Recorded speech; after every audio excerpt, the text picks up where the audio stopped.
They say America is the land of the free. They say property rights are sacred. They say the government exists to protect your life, liberty, and property. But what if I told you that with a single signature, the government turned the act of saving your own money into a federal crime? You might think I am talking about a dystopia, or perhaps a communist regime in the 20th century. I am not. I am talking about the United States of America. Imagine waking up tomorrow morning to a knock on your door. Not a polite knock, but the heavy, authoritative pound of federal agents.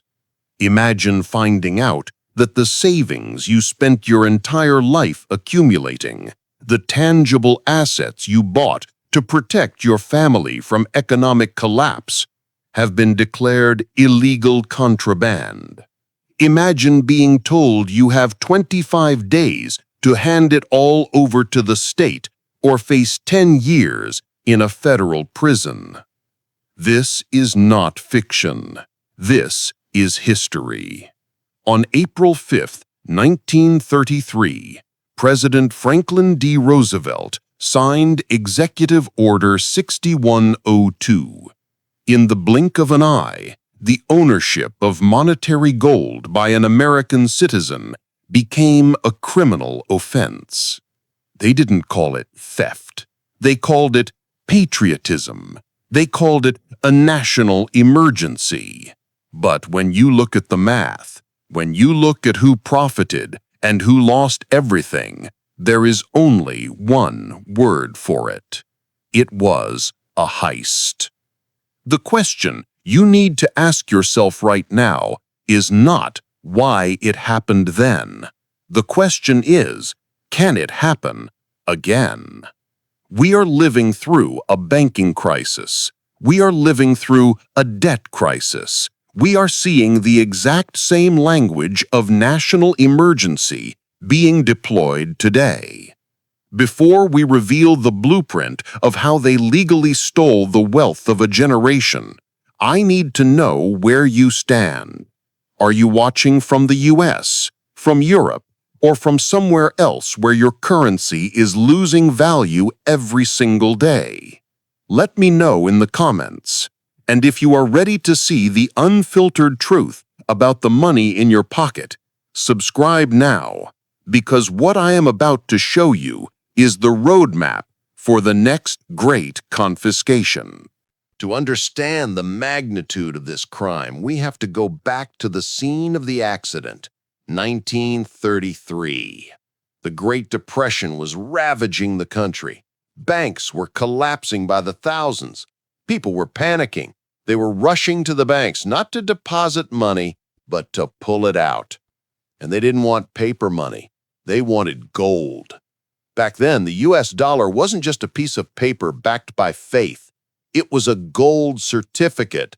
You could walk into a bank, slap a $20 bill on the counter, and demand a 1-ounce gold coin. The Federal Reserve, the private central bank that controls America's money, was in a panic. They had printed more paper claims than they had gold in the vault. Does that sound familiar? Today we call it fractional reserve banking. Back then, it was a bank run. The system was bleeding out. The trust was gone. So the government needed a way to stop the bleeding. They needed to stop people from protecting themselves. The official narrative was that hoarders were stalling the economy. They painted prudent savers as enemies of the state. Does that sound familiar? Just like today when they blame inflation on greedy consumers or supply chains rather than the money printer? In 1933, they blamed the citizens who just wanted to keep their wealth safe. Roosevelt used the Trading with the Enemy Act of 1917 to justify Executive Order 6102. Think about that. A law designed for wartime to stop trade with enemies of the state was used against American citizens during peacetime. The enemy wasn't a foreign power. The enemy was you. The enemy was your desire for financial independence. They shut down the banks for a bank holiday. When the doors opened again, the rules had changed. You could no longer redeem your paper for gold. In fact, you had to turn your gold in. And they were generous, or so they said. They offered to pay you $20.67 per ounce. That was the official price. It seemed fair on paper, but it was a trap. Consider the modern parallels. Look at the banking crisis of 2023. Silicon Valley Bank collapses. First Republic collapses. What does the government do? They invoke systemic risk exceptions. They change the rules overnight to protect the banking system at the expense of the currency. They print billions to plug the holes. In 1933, they confiscated the gold to plug the holes. The mechanism is different, but the goal is the same. Save the system, sacrifice the saver. Sound familiar? We are watching a slow-motion train wreck today that mirrors 1933 perfectly. High debt, failing banks, a desperate government needing to control the exit doors. Back then, the exit door was gold. Today, the exit doors are things like crypto, decentralized assets, and yes, still physical gold. And just like in 1933, the rhetoric is heating up. They tell you, crypto is for criminals. They tell you, cash is for tax evaders. They are preparing the psychological ground for the next 6102. But here is where the story gets darker. Most history books will tell you this was just a desperate measure to increase the money supply and end the Depression. They say it was necessary stimulus. That is a lie. It was a calculated wealth transfer, and the entity that pulled the strings wasn't just the president. It was the banking elite who needed a bailout on a scale never before seen. You might be thinking, surely the Supreme Court stopped this. Surely the Constitution protects against the seizure of property without just compensation. They tried. A man named Frederick Barber Campbell had one of the largest deposits of gold at Chase National Bank. When he tried to withdraw it, the bank refused. He sued. He argued that the executive order was unconstitutional. But here is the twist. Here is the part that proves the game is rigged. The government didn't just win the case. They didn't just uphold the order. They revealed the true nature of the scam. The courts essentially ruled that the government has the power to regulate the value of money. And if confiscating your gold is necessary to regulate that value, then so be it. Your property rights end where the government's monetary policy begins. But the real crime wasn't the confiscation itself. The real crime, the smoking gun that proves this was a robbery, happened just a few months later. You won't believe the audacity of the numbers. The receipt for this transaction is wilder than you think. After the government forced everyone to turn in their gold for $20.67 an ounce, after they had collected the vast majority of the nation's wealth into the vaults of the Treasury and the Federal Reserve, Roosevelt did something shocking. On January 31st, 1934, he signed the Gold Reserve Act. With a stroke of a pen, he revalued gold. He changed the official price from $20.67 to $35 an ounce. Do the math. The government took your gold, paid you $20 for it, and then immediately declared that same gold to be worth $35. That is a 69% increase. It was an instant profit for the government and an instant devaluation of the paper money they just gave you. They robbed the American people of nearly half their purchasing power overnight. This wasn't about saving the economy. This was about solventizing the Federal Reserve. The Fed was technically bankrupt. They had more liabilities than assets. By revaluing the gold they had just stolen, they instantly created billions of dollars in book profit to clean up their balance sheet. They balanced the books of the elites by looting the pockets of the working class. We need to dive deep into the financial mechanics of this because this is the blueprint for how governments survive when they are broke. This is not ancient history. This is the operating system of the modern world. Let's look at the mechanism of the gold clause. In the early 20th century, people weren't stupid. They knew governments liked to inflate currency. So, most business contracts, mortgages, and bonds had a gold clause written into them. This clause stated that the debt must be paid in gold coin, or in dollars equivalent to the gold value. It was an insurance policy against inflation. Executive Order 6102 and the subsequent Gold Reserve Act declared these contracts null and void. Think about the implications of that. You lend someone money with a contract saying they must pay you back in real value. The government steps in and says, no, they can pay you back in paper that we just devalued by 40%. This destroyed the sanctity of contract law in America. It transferred billions of dollars of wealth from creditors, the savers, to debtors, the government, and the banks. It was the largest default in U.S. history, but they didn't call it a default. They called it reflation. Let's quantify this. Imagine you had $1,000 in savings in 1933. That represented about 50 ounces of gold. You obeyed the law. You turned it in. You got $1,000 in paper. A year later, that paper could only buy roughly 28 ounces of gold. You lost almost half your wealth without spending a dime. You were punished for obeying the law. Now look at the moral hazard this created. The government realized they could change the unit of account whenever they wanted.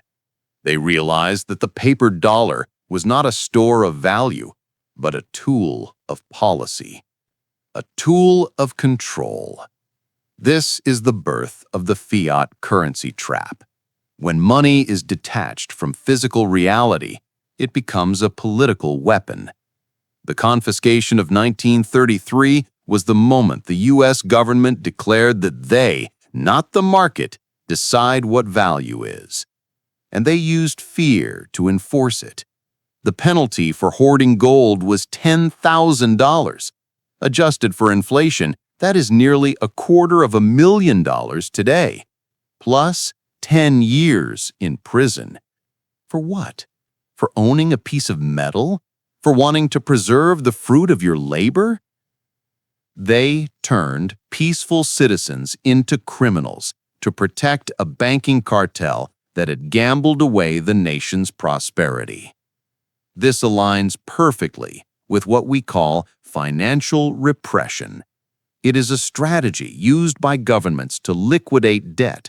They keep interest rates below inflation, and they restrict capital flows so you cannot escape. In 1933, the restriction was physical.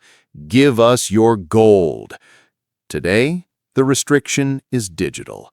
Know your customer laws, anti-money laundering limits, capital controls. Look at the derivatives market today. It is estimated at $1 quadrillion, a bubble so large it defies comprehension. The banking system is once again insolvent. The unrealized losses on bank balance sheets in 2024 are in the hundreds of billions of dollars. They are trapped. They cannot raise rates without crashing the economy, and they cannot lower rates with hyperinflation. So, what is the solution? What is the modern equivalent of Executive Order 6102? It is already here. It is called the Central Bank Digital Currency, or CBDC.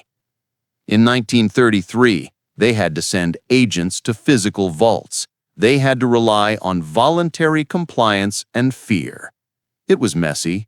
It was slow. With a CBDC, the confiscation is instantaneous. They don't need to ask you for your gold. They can simply turn off your ability to spend. They can implement negative interest rates, which is just a fancy term for confiscation. They can program your money to expire if you don't spend it fast enough. The mechanism of 6102 was physical seizure followed by devaluation. The mechanism of the future is digital lock-in followed by programmed devaluation. We are seeing a convergence of these historical cycles. The debt-to-GDP ratio today is higher than it was in the Great Depression. The wealth inequality is higher. The trust in institutions is lower. The system is blinking red.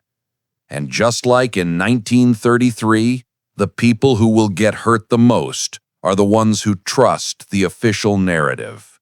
The ones who believe that the paper in their wallet is money.